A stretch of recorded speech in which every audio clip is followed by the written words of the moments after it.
to being here, to putting together things like this banner and giving us amplification and the means to be here and have something to say. So, why are we here today?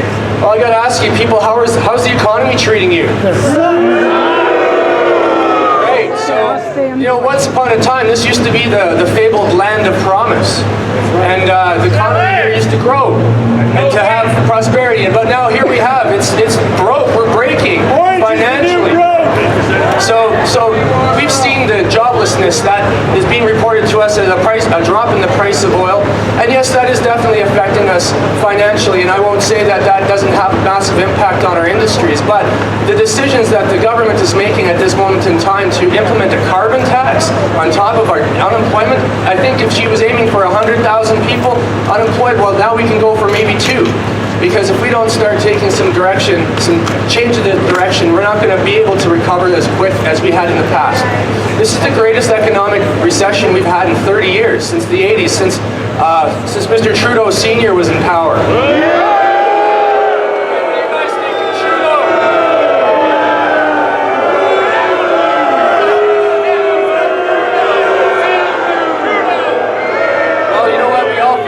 Way. You ask anyone on the street, which is what me and this guy have been doing, and everyone will pretty much tell you, they're pretty much like myself, waking up every morning, reading the news, thinking we're in another episode of the Twilight Zone. They're quickly passing the legislation to be able to put a cap on oil sands emissions, and they're using this climate change scheme to be able to force their carbon tax through. It's an undeniable truth that they're trying to ram down our throats, but what we're really disapproving of is the way in which they're doing it. There's no public discussion. There was no mandate during the last election, and they're just ramming it down our throats. So we understand what citizens can do, and you know what? This is not a political movement. This is a citizens movement. It started up in some kitchen in Camrose. A lady by the name of Tina Fox and some friends got together.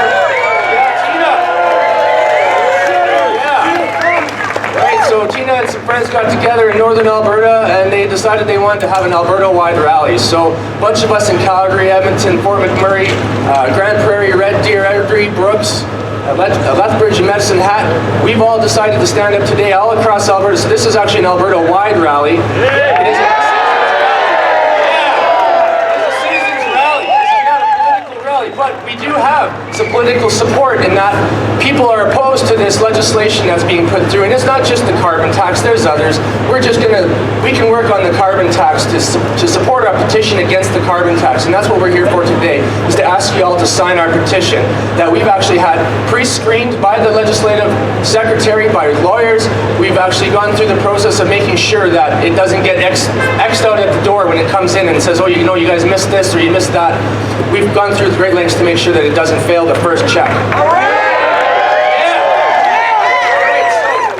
To get started today, I appreciate that we have elected members present, a member of the Legislative Assembly who has also been 30 years in the oil and gas industry before he became an MLA. It's Prasad Panda, the most recently elected member of the One Rose. We appreciate that he's come out today to support the people of Alberta who oppose these unrealistic legislation, and who is here today also supporting the Veterans Food Bank of Calgary. Yes. And you know what? When none of us are working, you know what we're not doing? We're not sharing our wealth and our generosity, and we're not supporting the food bank, and we're not supporting the service industries, and we're not supporting all the people that we're used to supporting. So I'm here today to help support everyone, the small people, the little people, the big people, and everyone in between, because if we don't stand up for this together, we're all going to be going down this boat for the next decade, and we can't afford to do that. So.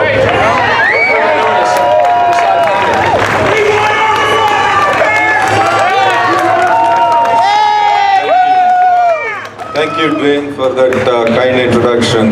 Good afternoon, everyone. How is everyone doing today? We need that energy because this government is not listening. So to make them hear us, we need to be loud and clear. And thank you very much for taking time to come out today. Before I start my formal remarks, I just want to introduce myself. I used to be one of you guys here working in downtown right here. I worked for Suncor Energy for 11 years and I worked 28 years in oil and gas myself. So I'm not a career politician. So I'm an engineer and I'm a member of APECA.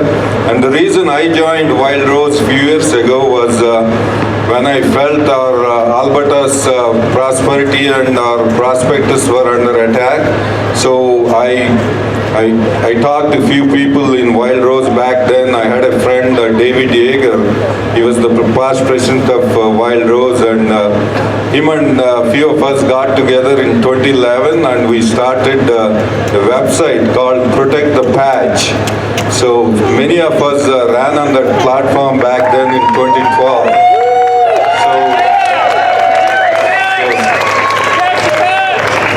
So today it is even under severe attack by foreign-funded environmental activists, and they are not realizing the consequences of their action. And the same thing with Alberta government. So ever since I got elected in the last 1 year, Wild Rose has been standing for Albertans and trying to make NDP's policies, bad policies better by introducing amendments, and we're trying to stop their risky ideological policies every day. So today, as a result of their policies, we are seeing 10.2% unemployment rate in Canada, the largest in any metropolitan cities of Canada.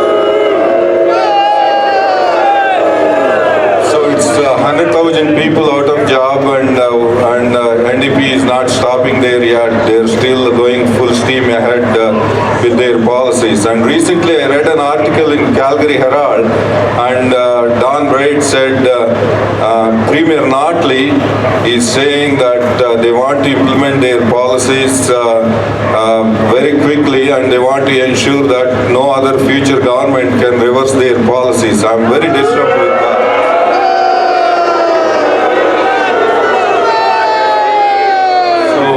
So as official opposition, we do everything to stop them in their tracks, but because they have the majority, they don't have to listen to us. But if everyone like you come out and speak up and lend your voice, that will send them a very clear and loud message.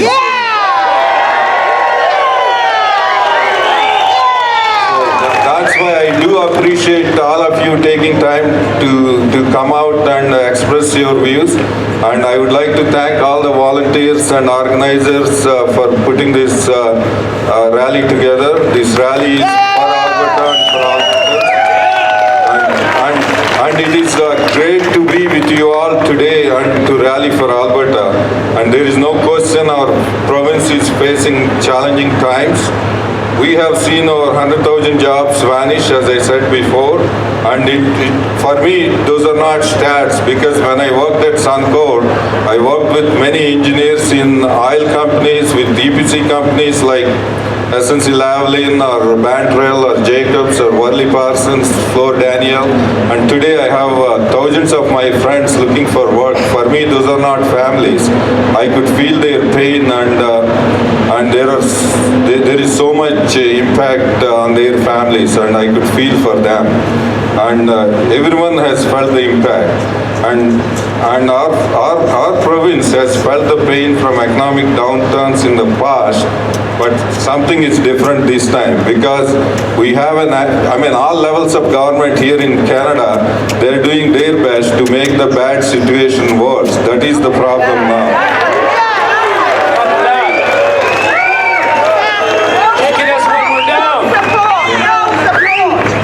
And the provincial government has raised every tax and the fee you can imagine: business taxes, personal taxes, train taxes, gas taxes, beer taxes, and fuel taxes. Just about every user fee in the province has seen an increase, including Sikumi Lake. They introduced user fee recently. When the economy is not doing well, you have families, they want to take their kids out to the park and enjoy in the summer, but now this government want to collect user fee from Sikumi Lake users as well.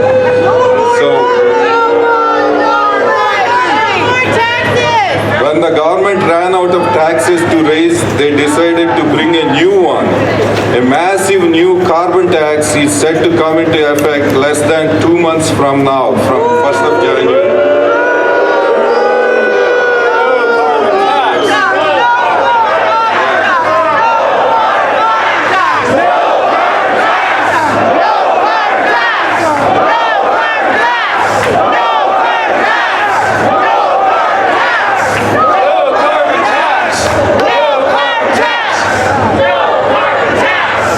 I hope they hear that in Edmonton, but I'll take your message back there. Absolutely. And when they actually fully implemented that carbon tax, it will cost a typical household at least $1,000 per year at the rate of $30 per ton. And on the top of that, federal government wants to make it $50 per ton. That means it could be a couple of $1,000 for on every hardworking family here in Alberta.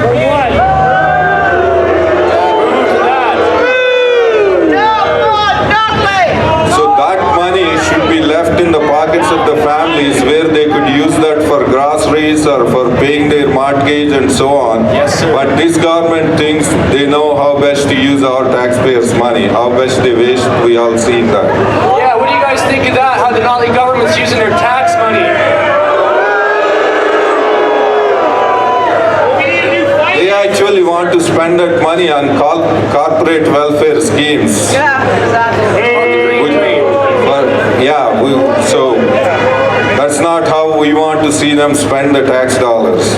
And the tax literally takes money from hardworking Alberta families and then towards it and then rewards it to select business lucky enough to qualify for handouts. You saw those? It's coercion. Yeah.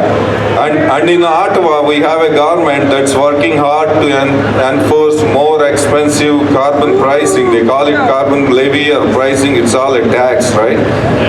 On provinces, they're fighting for new pipelines for approvals. In fact, they have thrown even more red tape in the way of our energy sector, creating further uncertainty at a time we can least afford it. But Wild Rose believes better times are ahead. We know with the right vision, we can see our province come roaring back. Yes. Wild Rose believes in scrapping the carbon tax. Scrap the carbon tax. Wild Rose believes in scrapping the carbon tax, repealing Bill 6, and creating a climate in Alberta that doesn't tolerate poverty but champions opportunity. So many people ask us, when I door knock and all, what's your plan? That's what Wild Rose want to do. We won't tolerate poverty. For that matter, today me and my team were doing door knocking in northwest of Alberta, collecting food for Veterans Food Bank Drive. That's what we are doing today. But we also want to champion for the opportunity. So Wild Rose want to create economic conditions so every Albertan has a good, well-paid job, and you pay taxes, and you have a standard of life. That's how Wild Rose want to see this province moving forward. We believe in strong leadership that keeps our streets safe, our communities strong, and provides efficient government, and always stands on the sides of working families. But never before in Alberta's history has there been as much interest in politics as there is today. I see all of you taking interest to come out on the streets to express your opinion today. There is a movement across this province that believes we can do so much better. If you believe in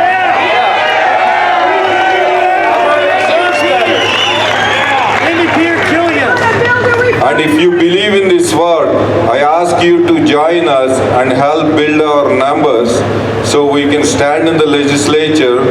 The government can hear the millions of Albertans who stand with us today across the province. Thank you so much for your time. Thank you. God bless Alberta.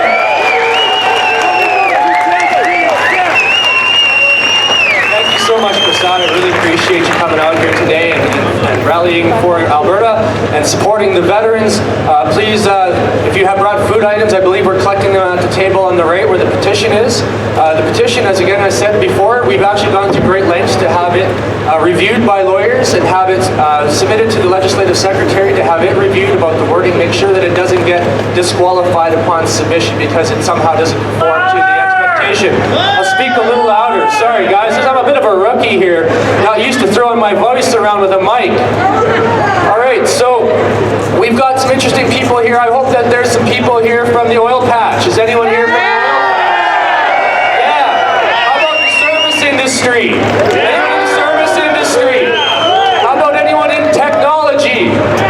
Technology, okay. Just a little bit about me and why I'm here at this rally. I'm a single dad, been working in Calgary here for about 20 years. I'm a native Calgarian, native born. And we're here to tell you that, you know what, Alberta's a great place. And Alberta's a place of innovation, and Alberta's a place of adaptation. And we've grown an industry here. The oil and gas industry has been growing and prospering here and innovating technologies such as getting the oil out of the oil sands. That's actually a technology invented here in Alberta. I don't want to make this all about the oil, but it does have a place. And then diversity in Alberta doesn't have to be diversity at the expense of one industry, and that industry is the oil and gas, which has supported us and Canada handsomely. This province has contributed massive amounts of money to the coffers in Ottawa, and we want to continue to do so, but we need you to cut us loose. Stop holding us back. Give us some hope, and let us actually grow our industry again. Let us come back and let us learn how to grow within these new restrictions. Optimization, not elimination. Right, so You'll never get to the Jetsons by going back to the capability of the Flintstones. you're trying to take us back to the dark ages. Everybody's been hearing about this, carbon emissions and so on and so forth. And we do believe that we have to take care of the environment. There's no one here who's going to tell you that we're going to just trash the environment. We have regulations. We have regulations in Alberta to be able to reclaim the environment that we've damaged. Exactly. So we have regulations. We want to be able to promote them, and we just can't do that with a government that doesn't support our industry. And without taking stand today to be able to sign a petition to be able to ask for a referendum if we agree on this carbon tax, we're going to be getting it continually, not just this year, not next year. We're going to get it until infinitely. So, right. So we got to stop this right now. Sign the petition, please, and we'll make a difference here. It may not change their minds, because I find that the Notley government's a pretty bullheaded one. But we're going to make a statement. This is actually for the people of Alberta. It's the people that we're trying to reach out here to show the people that the people don't agree. People don't agree. Carbon tax. Let's hear it. No carbon tax. No carbon tax. No carbon tax. No carbon tax. No carbon tax. No carbon tax. No carbon tax. No carbon tax. No carbon tax. No carbon tax. No, it wasn't just enough for them to raise the carbon tax. They also raised personal taxes, business taxes, and hello, they even raised the beer tax. Yeah. What do you think of that? I like beer, and I gotta tell you, I'm used to going to the pub and enjoying a few beers with my friends. And I'll tell you, the pubs are empty. There's less people in them today. You know what? They're not spending your money at the pub anymore. And in order for us to be able to support the service industry, we gotta have some loose change in our pocket to support ourselves. So, we need to do something about the government. So when you come time to 2019, you're gonna remember that you were here today, and you're not gonna vote another NDP vote.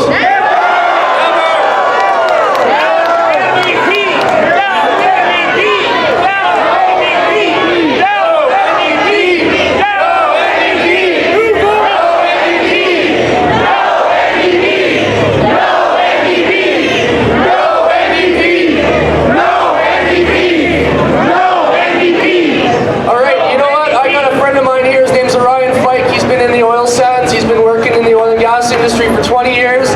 He's got international experience, and he himself is asking himself, what is going on with the oil patch? What in the world is going going on. So listen, without further ado, I'm going to hand the mic over to Orion.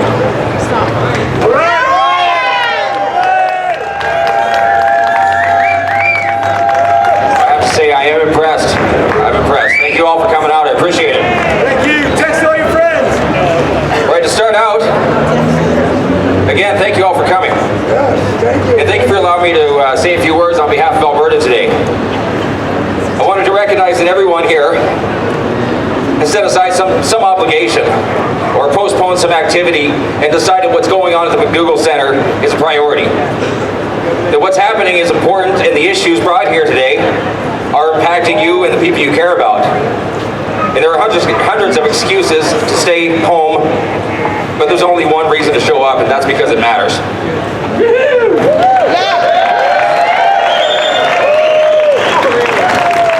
So a brief note about myself. Orion Fike, over 20 consecutive years in the upstream oil and gas industry, not only in Alberta, but all over the planet. And today I am still employed, and I'm grateful for that. And I've seen other oil fields across the planet, and not one of them measures up to the standards that we have here in Canada. Not one. I was a single father raising 2 children. My 13-year-old daughter, you know, God bless her, she's a beautiful young lady with her father's conviction. And my 8-year-old son, who at 18 months old was diagnosed with severe autism. Now he's busy. He's really, really busy. Determined and wonderful little boy, and he keeps me honest. And he forces me to be patient. And that's good, because I wasn't before. And at times when the world becomes unfair or intolerant, I advocate for him because he can't advocate for himself. And that's also why I'm here today too, is because I'm advocating for people that can't come out. How about the elderly on a fixed income? How about the single mother who has to decide whether it's to put groceries on her children's table or pay the rent? Right, that's why we're here. And also to note, the main influence for any recognition that I might have is because I'm a board member of a non-profit organization that started up in the place that I grew up in, which is Brooks, Alberta. Oil People Helping Oil People was founded last February, and it's the first of its kind whose mandate is to specifically assist the families of the oil and gas industry that have fallen on hard times. Our qualification requirements are simple. You're an oil field worker that's lost his job or has been cut back in hours and needs help. That's it. It doesn't matter if you're from the upstream, downstream, or midstream, supply, transport, or services. It doesn't matter. We help oil people because there wasn't anybody that was doing it before.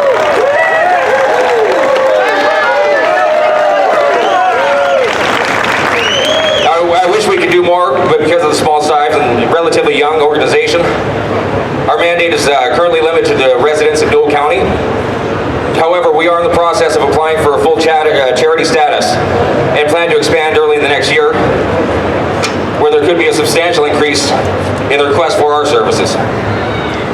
Now, there's a multitude of motivation that brought everyone here today, but the one focus, the critical thing that we need you to do is we need to gather as many signatures as possible. That's right. The petition that has been initiated to repeal the carbon levy, the signatures need to come from Alberta residents that are 18 years or older. Now, we have very few legal options to repeal a decision once the government has been elected. A petition with signatures from the residents of Alberta can be used as a citizen-initiated referendum. Once we have enough signatures, right, that's us. Once we have enough signatures to prove that our government does not have the support of the citizens regarding this carbon levy, it can then be presented to the Legislative Assembly by an authority, in this case an MLA. Now, with enough signatures, which by the way is being gathered in 11 cities across Alberta as we speak. Now, this brand of unity has never been done before in the history of the province, so you guys got to be proud for that.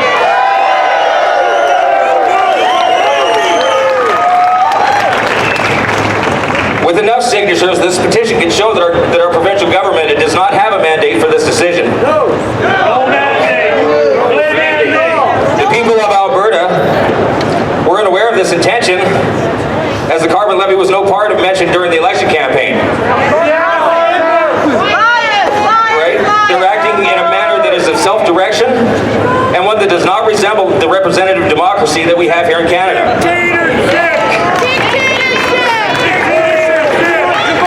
Yeah, this is not a democracy when you can't talk about these things. Yeah. Used to be a day when we could actually talk about, different ideas. Now we're being limited in our discussion. Sorry, Orion. That's okay. That's just a lot of emotion here today. That's good. Got a rage against the NDP. Right. All right, this petition will also act as a reminder to all the members of the Legislative Assembly that they're public servants, right, who are empowered by us and are meant to act in the will of the people, right?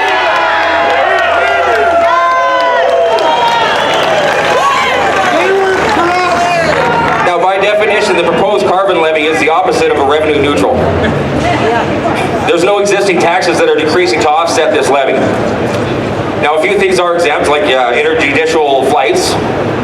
And the reasoning behind this is Alberta is taking responsibility for the greenhouse gas emissions produced within its own jurisdiction. Now, emissions from fuel used by airplanes flying between Alberta and other jurisdictions will be exempt.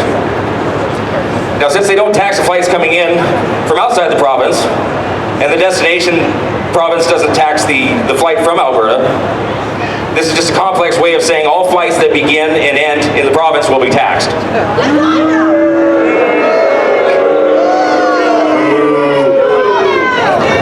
Right. Now this is an example of a levy, right? Because the people have a choice whether to fly or not, to get on that airplane to go to Grand Prairie or Edmonton. And equally, a choice by the airline to provide the service.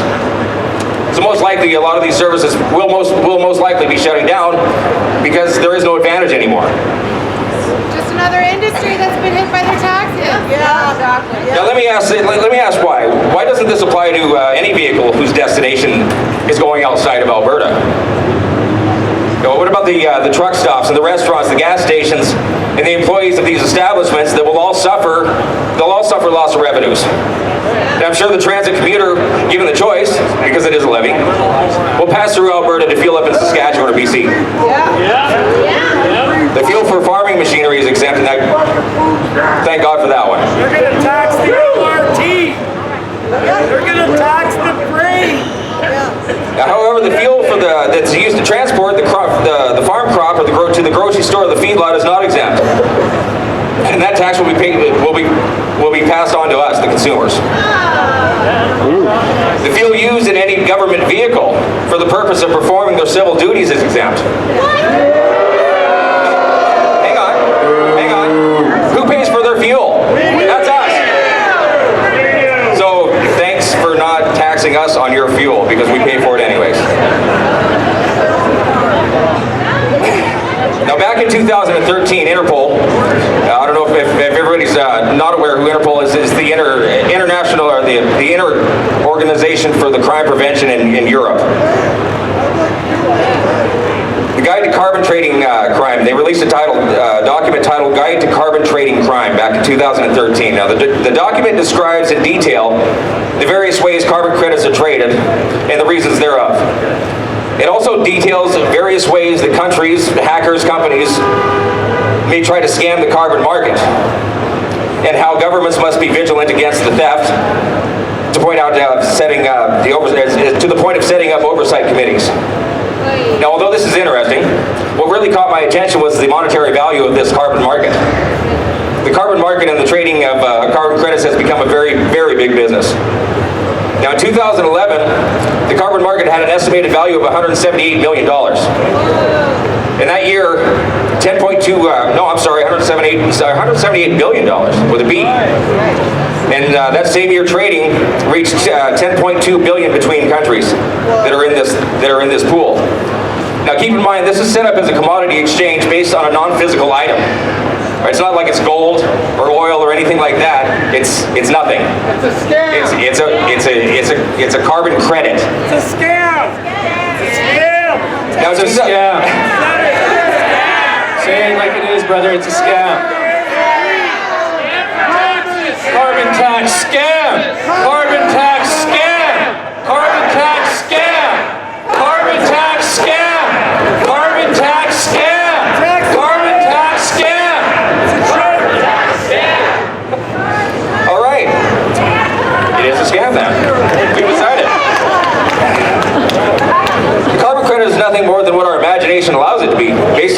greenhouse gas equivalent of 1 megaton of CO2.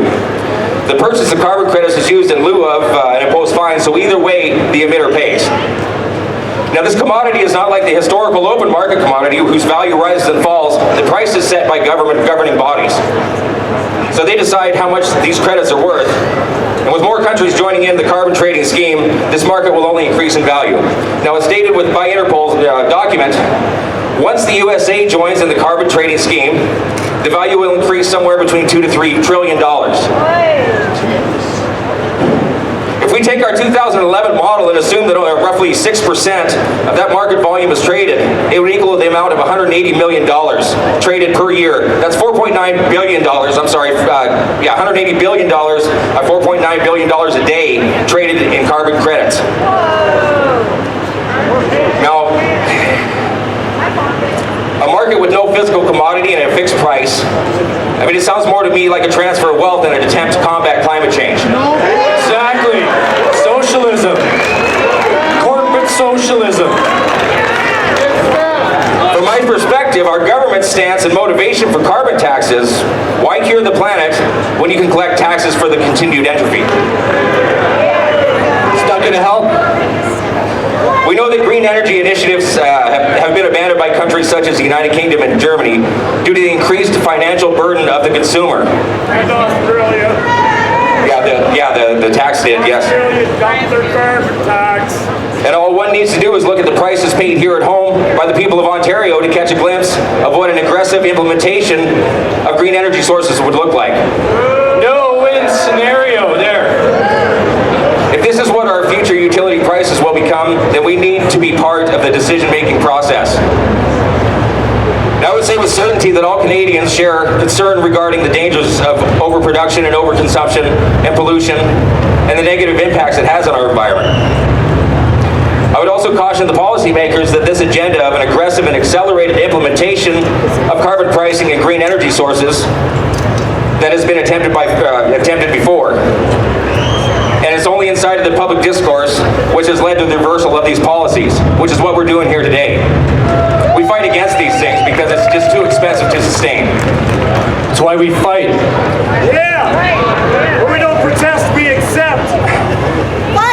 It's coming. A longer phase-out and less economic impacting strategy is required for these policies to be accepted by all stakeholders. We all want a healthy planet for our future generations, but not at the price of our current generation suffering a substantial decrease in their standard of living. We have met the needs. We need to meet the needs of our children now, not in the future. Our children now are going to suffer from this, right? And as an obligation, as a parent, we need to push back. Yes, sir. We need to push back. Right? An overburden of taxation will hinder our ability as parents to fulfill our obligation to protect our children.